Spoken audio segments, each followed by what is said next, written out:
దేవుడు నిత్యము నీకు నీ కుటుంబానికి తోడై ఉండి నడిపించునుగాక. ఆమేన్. ప్రతి కీడు ప్రతి అపాయాన్ని తప్పించునుగాక. ఆమేన్ ఆమేన్. దేవుని వాక్యాన్ని మనము విందాం.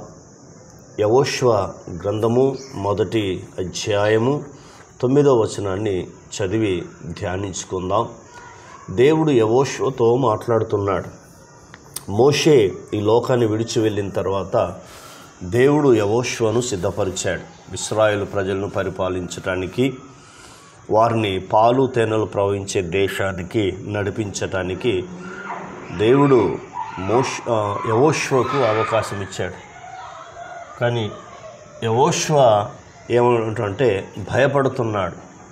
ఎందుకంటే ఇశ్రాయేలు ప్రజలు మోషేను ఎంత ఇబ్బంది పెట్టారు, భయంకరంగా హింసించారు, బాధపరిచారు, దుఃఖపరిచారు. కాబట్టి యెహోషువ భయపడుతున్నాడు. అవన్నీ కళ్ళారా చూశాడు. కానీ దేవుడు అంటున్నాడు 9వ వచనం, నేను నీకు ఆజ్ఞ ఇచ్చి ఉన్నాను కదా, నిబ్బరం కలిగి ధైర్యంగా ఉండుము, దిగులు పడకము, జడియకుము. నీ మార్గమంతటిలో నీ దేవుడని యెహోవా నీకు తోడై ఉండును అని వాగ్దానం చేస్తున్నాడు. యెహోషువ, నేనే నీకు ఆజ్ఞ ఇచ్చి ఉన్నానయ్యా, ఫస్ట్ నిబ్బరం కలిగి ధైర్యంగా ఉండుము, దిగులు పడకము, జడియకుము అని చెప్తున్నాడు. దేవుడు వాగ్దానం చేస్తున్నాడు. మరి మీరు ఈ ఆదరణ వాక్యాలు నిద్రపోక ముందు మీరు వింటున్నప్పుడు మీలో ఉన్న భయం, మీలో ఉన్న చింత, మీలో ఉన్న ఆందోళన, మీలో ఉన్న సమస్యలు అన్నీ తొలగిపోతాయి. అప్పుడు నిబ్బరమైన వారుగా ఉంటారు, దిగులు పడరు, జడేరు. కాబట్టి దేవుడు చెప్పిన మాట మనది తీసుకొని వాగ్దానాన్ని స్వతంత్రించుకొని ఆ వాగ్దాన ప్రకారంగా ముందుకు వెళ్తున్నప్పుడు దేవుడు ఖచ్చితంగా మనని ఆశీర్వదిస్తాడు. దేవుడు చెప్పాడు, నిబ్బరం కలిగి ధైర్యంగా ఉండుము, జడియకుము, దిగులు పడకము. ఈ 4 విషయాలు చెప్పాడు. అందుకే యెహోషువ గొప్పగా ఉన్నాడు. సూర్యుని చంద్రుని ఆపగలిగిన శక్తిని దేవుడు యెహోషువకి ఇచ్చాడు. అంతేకాకుండా వారిని నడిపించడానికి నాయకుడిగా దేవుడు అతన్ని ఏర్పాటు చేశాడు. తర్వాత ద్వితీయోపదేశ కాండము 3వ అధ్యాయము 22వ వచనము ఈ రీతిగా రాస్తా ఉన్నాడు మోషే, యెహోవా మీ పక్షంగా యుద్ధము చేయును గనుక వారికి భయపడకూడని ఆజ్ఞ ఇచ్చి తిని అని చెప్తున్నాడు. రెండోది ఏం చెప్తుందంటే, మీరు దేవుడు మీ పక్షంగా యుద్ధం చేస్తున్నాడు కనుక వారికి మీరు భయపడవద్దు, అంటే శత్రువులకు భయపడవద్దని ఆజ్ఞ ఇచ్చి తినని దేవుడు చెప్తున్నాడు. నిజమే. కాబట్టి ఎందుకు శత్రువులకు భయపడకూడదు అంటే దేవుడు యుద్ధం చేస్తున్నాడు కాబట్టి నువ్వు భయపడొద్దని ఆజ్ఞాపించమని దేవుడు మాట్లాడుతూ ఉన్నాడు. మూడవది మనం చూద్దాం. అదే ద్వితీయోపదేశ కాండము 31వ అధ్యాయము 8వ వాక్యమును మనం చదువుకుందాం. నీ ముందర నడుచువాడు యెహోవా, ఆయన నీకు తోడై ఉన్నాడు, ఆయన నిన్ను విడువడు, నిన్ను ఎడబాయడు, భయపడకుమంటున్నాడు. అంటే యుద్ధం చేసే దేవుడు ఎప్పుడు కూడా ముందు నడుస్తాడు. మన దేవుడు ఎప్పుడు కూడా ముందు నడుస్తాడు. ఎందుకు అంటే ఆయన కుమారుడైన యేసుక్రీస్తును ఈ భూమి మీదకి పంపించాడు. నీ కొరకు, నా కొరకు, సర్వమానవుల పాపల కొరకు ఆయన కలువరి శిలువలో మనందరి కొరకు ప్రాణం పెట్టాడు.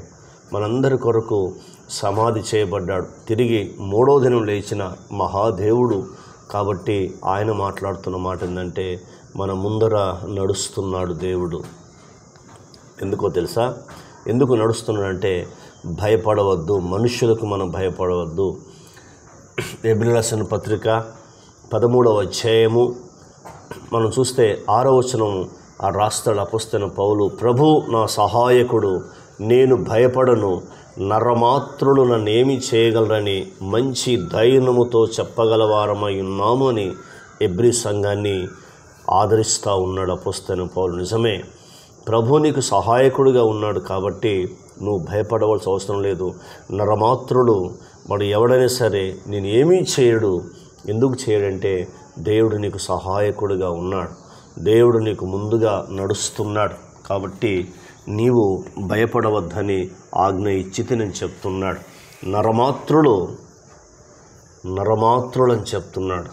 నరమాత్రులు నన్నేమి చేయగలని మంచి ధైర్యముతో చెప్పగలవారమై ఉన్నామని అపొస్తలుడైన పౌలు ఈ మాట రాస్తూ ఉన్నాడు. ప్రియులారా, దేవుని బిడ్డలారా, ఒకసారి మిమ్మల్ని మీరు పరీక్షించుకోండి.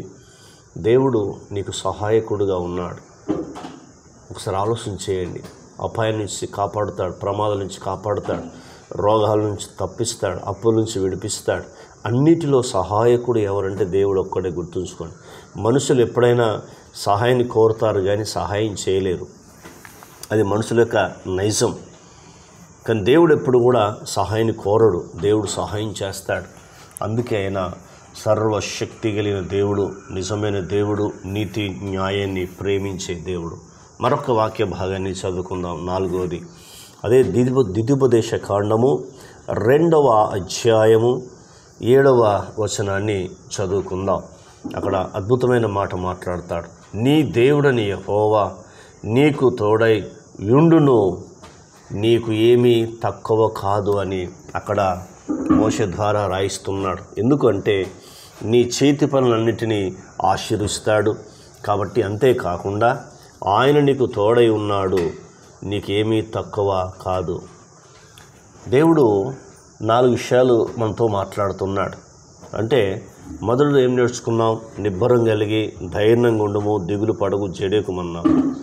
రెండవది నీ పక్షంగా యుద్ధం చేస్తాడని నేర్చుకున్నాం. మూడవది నీ ముందర నడుస్తున్నాడని నేర్చుకున్నాం.